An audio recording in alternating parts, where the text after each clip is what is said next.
ഒത്തിരി കഷ്ടപ്പെട്ടാണ് അവർ പഠിപ്പിച്ചതും. ഉള്ളതിൽ ഏറ്റവും ബെസ്റ്റായിട്ട് ഇവിടെയാണ് തോന്നിയത്. വർക്കിന് കയറി ഒരു 3 മാസത്തോളം. എൻ്റെ പേര് യമുന, ഞാൻ പെരുമ്പാവൂരിൽ നിന്ന് വരുന്നു. ഞാൻ നേഴ്സിംഗ് പഠിച്ചത് കോഴിക്കോട് PVS സ്കൂൾ ഓഫ് നേഴ്സിംഗിലാണ്. ടീച്ചേഴ്സും നമ്മുടെ പേരൻസും ഒക്കെ ചോദിക്കുമല്ലോ ആരാവണം എന്നൊക്കെ ഉള്ളത്. അങ്ങനെ ചോദിക്കുന്ന സമയത്ത് യമുന എന്താണ് പറയേണ്ടത്?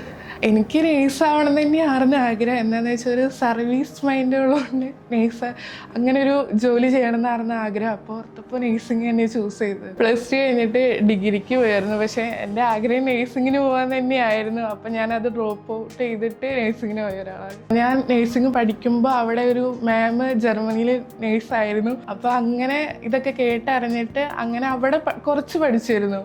പിന്നെ ഞാൻ അത് കണ്ടിന്യൂ ചെയ്തില്ല. പിന്നെ ഞാൻ വർക്കിന് കയറി ഒരു 3 മാസത്തോളം വർക്കിന് കയറിയപ്പോൾ ഇവിടുത്തെ സാലറിയും ഇവിടുത്തെ വർക്ക് പ്രഷറും അതുകൊണ്ടൊക്കെ മനസ്സിലായപ്പോൾ ഞാൻ പിന്നെ ഈ വഴിയിലേക്ക് തന്നെ പോകുന്നു, ജർമ്മൻ പഠിക്കാന്നുള്ള രീതിയിൽ. എൻ്റെ പേരൻസ് തന്നെയായിരുന്നു എനിക്ക് സപ്പോർട്ട്, എല്ലാത്തിനും സപ്പോർട്ടായിരുന്നു. ഞാനിങ്ങനെ റിസൈൻ ചെയ്യുകയാണ്, എനിക്കിത് പഠിക്കണം എന്ന് പറഞ്ഞപ്പോൾ അവർ നല്ല സപ്പോർട്ടായിരുന്നു. അവർ തന്നെയാണ് ഇവിടെ കൊണ്ടുപോയാക്കിയതും ജോയിൻ ചെയ്യിപ്പിച്ചതൊക്കെ തന്നെ. നമ്മൾ ലാംഗ്വേജ് ഒരു പഠിക്കുമ്പോൾ നമ്മൾ ഏറ്റവും നല്ല സ്ഥലം തന്നെ ചൂസ് ചെയ്യണമല്ലോ. അപ്പോൾ ഞാൻ കുറേ സ്ഥലങ്ങൾ നോക്കി. ഉള്ളതിൽ ഏറ്റവും ബെസ്റ്റായിട്ട് ഇവിടെയാണ് തോന്നിയത്. അപ്പം എൻ്റെ ഒരു ചൂസ് ചെയ്ത് ഞാൻ ഏറ്റവും നല്ലത് തന്നെയാണ് എന്നാണ് ഇപ്പൊ കരുതുന്നത്. ഇപ്പൊ പാരന്റ്സിന്റെ കാര്യം പറഞ്ഞല്ലോ. ഇപ്പൊ പാരന്റ്സ് യമുനന്റെ ലൈഫിൽ ഉണ്ടാക്കിയിട്ടുള്ള ഒരു ഇൻഫ്ലുവൻസ് എന്താണ്? പേരൻസ് എല്ലാത്തിനും തന്നെ സപ്പോർട്ടായിരുന്നു. ഞാൻ ഡിഗ്രി ഡ്രോപ്പ് ഔട്ട് ചെയ്യാന്ന് പറഞ്ഞപ്പോൾ അതിനും സപ്പോർട്ട് ചെയ്ത് നേഴ്സിങ്ങിന് വിട്ടു. അതേപോലെ തന്നെ ഞാൻ ജോബ് ചെയ്തുകൊണ്ടിരുന്നപ്പോൾ ഞാൻ 3 മാസമാണ് വർക്ക് ചെയ്തോളൂ പഠിച്ചു കഴിഞ്ഞിട്ട്. അന്നേരം ഞാൻ റിസൈൻ വെക്കുകയെന്ന് പറഞ്ഞപ്പോൾ അവർ നല്ല സപ്പോർട്ടായിരുന്നു. അന്ന് ജർമ്മൻ പഠിച്ചോ, എല്ലാ ഫിനാൻഷ്യലി ആയാലും എല്ലാത്തിനും സപ്പോർട്ടായിരുന്നു. ഒരു ജോലി കാര്യങ്ങളൊക്കെ റെഡിയായി സെറ്റിൽ ആവുകയാണെങ്കിൽ എന്താണ് തിരിച്ചു കൊടുക്കാൻ ആഗ്രഹം? എനിക്ക് തന്നൊരു ലൈഫ് പോലെ അതേപോലെ ഒരു ബെറ്റർ ലൈഫ് അവർക്ക് കൊടുക്കാനാണ് ആഗ്രഹം. ഒത്തിരി കഷ്ടപ്പെട്ടാണ് അവർ പഠിപ്പിച്ചതും എല്ലാം ചെയ്തതും തന്നെ. അപ്പോൾ അതിന് ഉപരിയായിട്ട് ഏറ്റവും നല്ലൊരു ലൈഫ് അവർക്ക് കൊടുക്കണം എന്നാണ് എനിക്ക് ആഗ്രഹം.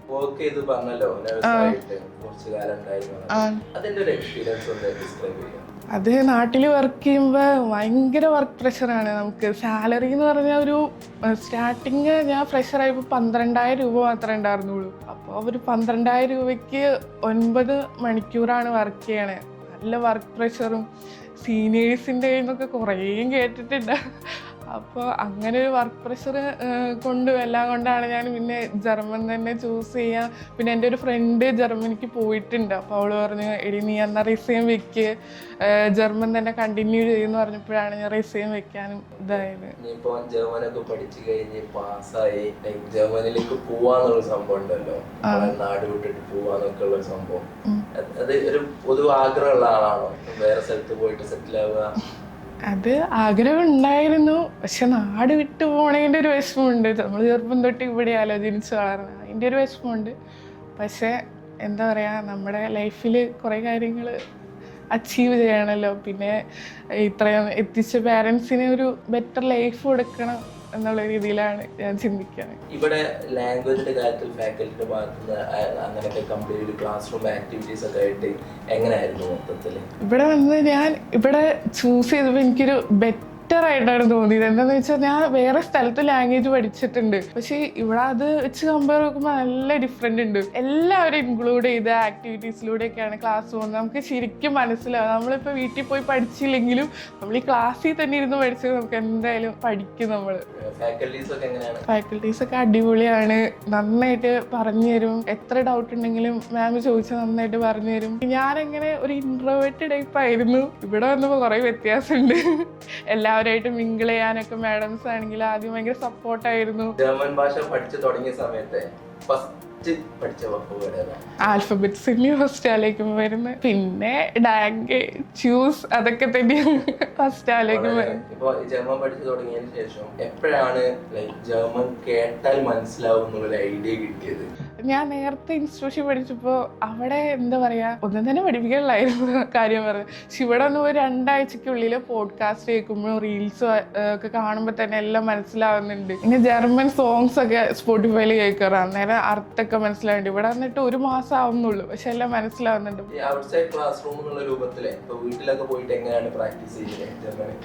ഞാൻ കൂടുതലും പോഡ്കാസ്റ്റ് കേൾക്കും, പിന്നെ റീൽസ് കാണും, പിന്നെ ഡുവലിംഗോ ഒക്കെ ചെയ്യും. അങ്ങനെയാണ് ഔട്ട്സൈഡ് ആക്ടിവിറ്റി വീട്ടിൽ പോയാലൊക്കെ. പിന്നെ ഞാൻ എൻ്റെ ജർമ്മൻ അറിയാത്ത ഫ്രണ്ട്സിൻ്റെ അടുത്ത് ജർമ്മൻ പറയും, അത് പേടിക്കണ്ടല്ലോ. അതെ, ഒരു ലാംഗ്വേജ് എന്ന് പറഞ്ഞാൽ തീർച്ചയായിട്ടും it's a big door to more opportunities. അപ്പോൾ അത്തരത്തിൽ നിങ്ങൾക്ക് കേട്ടിട്ടുള്ള അല്ലെങ്കിൽ ഫ്രണ്ട്സ് വഴി അറിഞ്ഞിട്ടുള്ള ഒരു സംഭവം എന്താണ് ജർമ്മനിയിൽ ആക്ച്വലി ഉള്ളത് കമ്പയർഡ് ടു ഇവിടുത്തെ ജോലി കാര്യങ്ങളൊക്കെ വെച്ച് നോക്കുകയാണെങ്കിൽ? ഇപ്പൊ ഞാൻ പറഞ്ഞാൽ എൻ്റെ കൂടെ നഴ്സിംഗ് പഠിച്ചൊരു ഫ്രണ്ട് ജർമ്മനിയിലുണ്ട്. ഇപ്പൊ അവളവിടെ വർക്ക് ചെയ്യാണ്. അവള് പറഞ്ഞു ഇവിടുത്തെ നമ്മൾ കമ്പയർ ചെയ്യുമ്പോൾ നല്ല വ്യത്യാസമുണ്ട്, വർക്ക് ലൈഫ് ബാലൻസ് നല്ലപോലെ ഉണ്ട്. നമ്മൾ വർക്ക് കഴിഞ്ഞ് ഇപ്പൊ റൂമിൽ വരികയാണെങ്കിലും നമ്മൾ ഇവിടെ എന്ന് പറയുമ്പോൾ ഞാൻ അവിടെ വർക്ക് ചെയ്തോണ്ട് നമ്മൾ ഇവിടുന്ന് വർക്ക് കഴിഞ്ഞ് പോയാലും അവർ നമ്മളെ വിളിച്ചുകൊണ്ടിരിക്കും. പക്ഷെ അവിടെ എന്ന് പറഞ്ഞാൽ വർക്ക് കഴിഞ്ഞ് അവിടെ കഴിഞ്ഞു, പിന്നെ നമ്മളായിട്ട് ഒരു ബന്ധമില്ല.